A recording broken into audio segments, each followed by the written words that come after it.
Je m'appelle Benoît Voyer. À tout ou tard, à l'occasion du temps des fêtes, il sera question du Père Noël.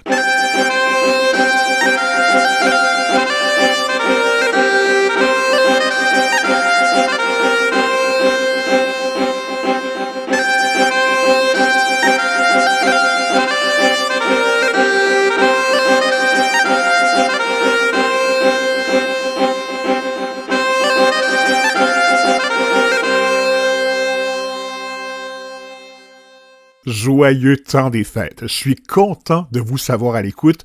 Tôt ou tard, il fallait bien se retrouver. Tout le monde sait à quoi il ressemble. Un vieux monsieur ventru et jovial à la barbe blanche fournie, vêtu de rouge. Mais connaissez-vous les véritables origines du Père Noël? Non? Alors, installez-vous confortablement. Je vous raconte ça dans ce rendez-vous de Tôt ou tard.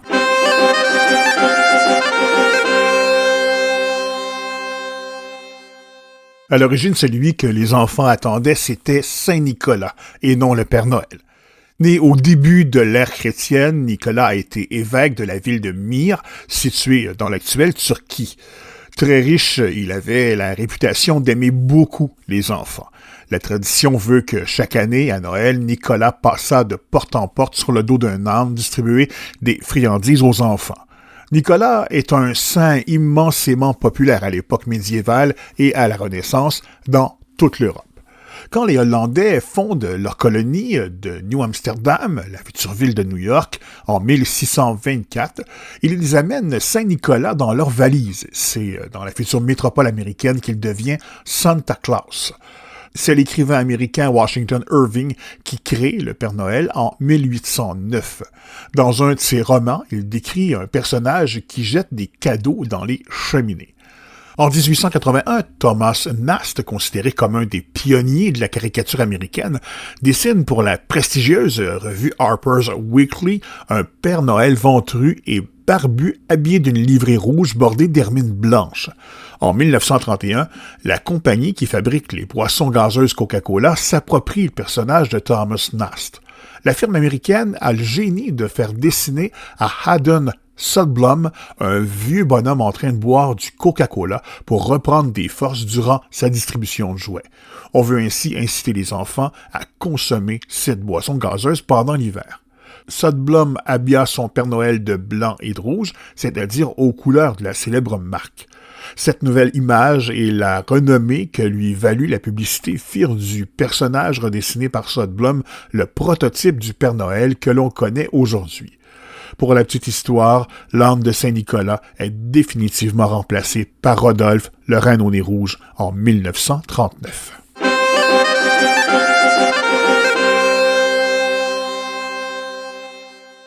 Comment le culte de Saint-Nicolas est-il arrivé en France? Au cours du 7e siècle, un chevalier lorrain revenant de croisade passa par la ville italienne de Bari où étaient entreposées les reliques de Saint-Nicolas. C'est lui qui exporta le culte de ce saint dans le nord de la France.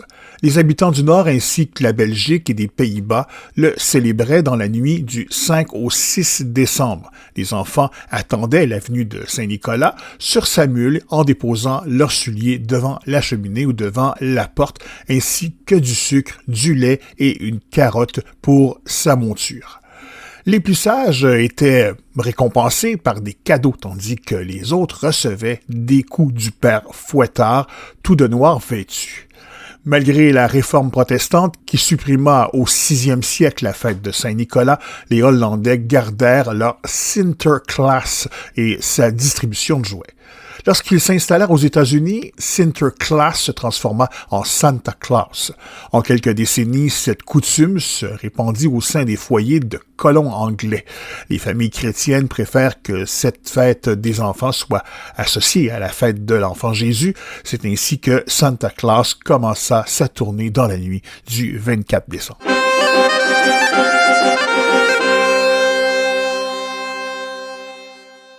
Si Saint-Nicolas voyageait, lui, à dos d'âne, c'est l'écrivain Clement Clarke Moore qui lui fournit un attelage plus cousu. Il inventa en 1821 un conte de Noël pour ses enfants intitulé « La nuit d'avant Noël » dans lequel apparaît le traîneau tiré par des rennes. Cet auteur rédigea par la suite le texte « La visite de Saint-Nicolas » publié dans le journal Sentinelle de New York en 1823, dans lequel la distribution de cadeaux se fait depuis une carriole tirée par 8 reines. Le 9e reine fut ajoutée un siècle plus tard. Rodolphe éclaira dès lors le chemin de son nez rouge lumineux. Ce récit fit le tour du monde et influença les représentations du Père Noël. Mais pourquoi le Père Noël vit-il en Laponie? Thomas Nast, illustrateur du journal new-yorkais Harper's Illustrated Weekly, dessina son parcours en 1885, allant du pôle Nord aux États-Unis. Mais les Américains n'avaient pas fini de mettre leur grain de sel dans cette histoire.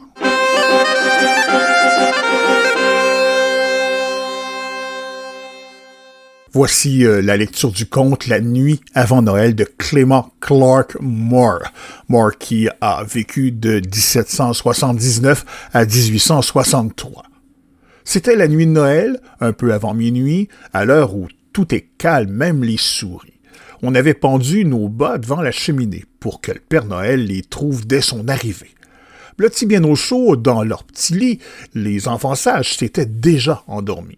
Maman et moi, dans nos chemises de nuit, venions à peine de souffler la bougie, quand au dehors, un bruit de clochette me fit sortir d'un coup de sous ma couette. Filant comme une flèche vers la fenêtre, je scrutais tout là-haut le ciel étoilé. Au-dessus de la neige, la lune, étincelante, illuminait la nuit comme si c'était le jour. Je n'en crus pas mes yeux quand apparut au loin un traîneau et 8 rennes, pas plus gros que le poing, dirigés par un petit personnage enjoué. C'était le Père Noël, je le savais. Ses coursiers volaient comme s'ils avaient des ailes, et lui chantait afin de les encourager. « Allez tornade, allez danseurs, allez furie et fringants, en avant comète et Cupidon, allez éclair et tonnerre, tout droit vers ce porche, tout droit vers ce mur, au galop, mes amis, au triple galop !» Pareil aux feuilles mortes, emportés par le vent qui monte vers le ciel pour franchir les obstacles, les coursiers s'envolèrent jusqu'au-dessus de ma tête avec le traîneau, les jouets et même le Père Noël. Peu après, j'entendis résonner sur le toit le piétinement fougueux de leurs petits sabots. Une fois la fenêtre fermée, je me retournais jusqu'à quand le Père Noël sortait de la cheminée. Son habit de fourrure, ses bottes et son bonnet étaient un peu salis par la cendre et la suie. Jeté sur son épaule un sac plein de jouets lui donnait l'air d'un bien curieux marchand. Il avait des joues roses, des fossettes charmantes, un nez comme une cerise et des yeux pétillants, une petite bouche qui souriait tout le temps et une très grande barbe d'un blanc vraiment immaculé. De sa pipe allumée, coincée entre ses dents, montaient en tourbillon des veloutes de fumée. Il avait le visage épanoui et son ventre tout rond sautait quand il riait, comme un petit ballon.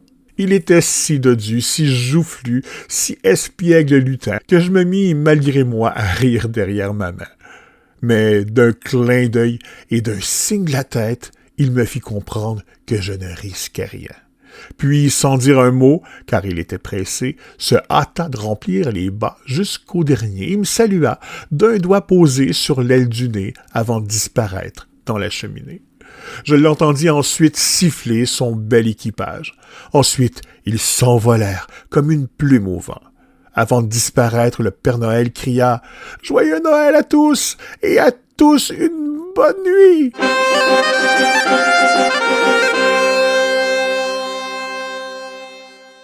Voici un autre conte de Clement Clarke Moore, La visite de Saint-Nicolas. C'était la nuit avant Noël, quand, dans toute la maison, aucune créature ne s'agitait, pas même une souris. Les chaussettes étaient suspendues avec soin à la cheminée, dans l'espoir que Saint-Nicolas bientôt serait là.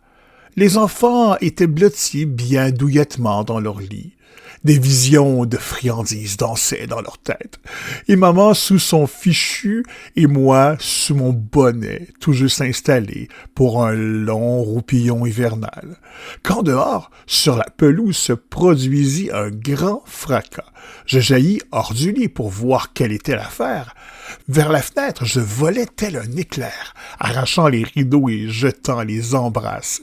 La lune, au clair de la neige franchement tombée, donnait l'éclat du jour aux objets au-dessous.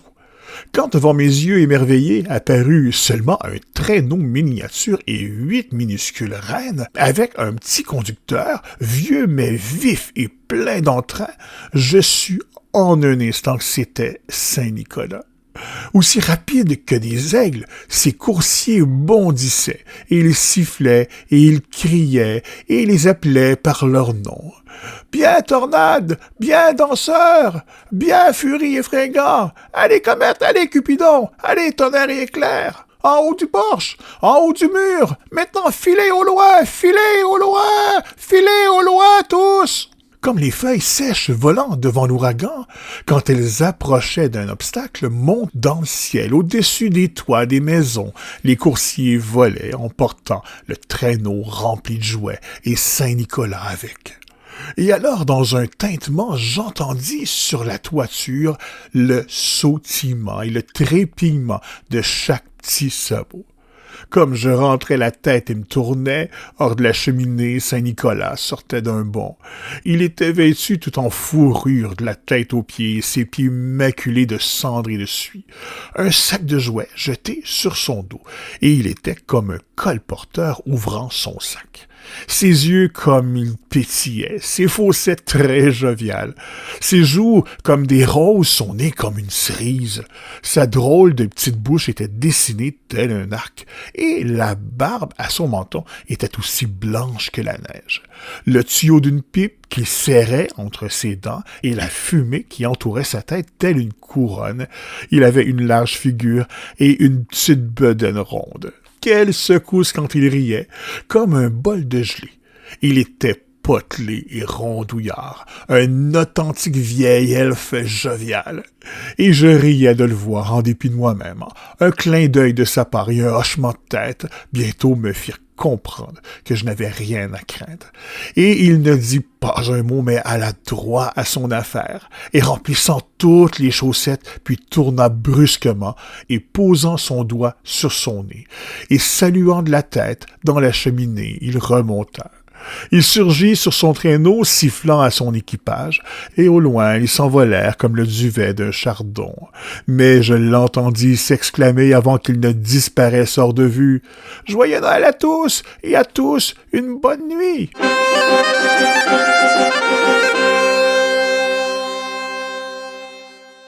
Ici Benoît Voyer, merci d'avoir été là. Je vous souhaite un très bon temps des fêtes et un très joyeux Noël.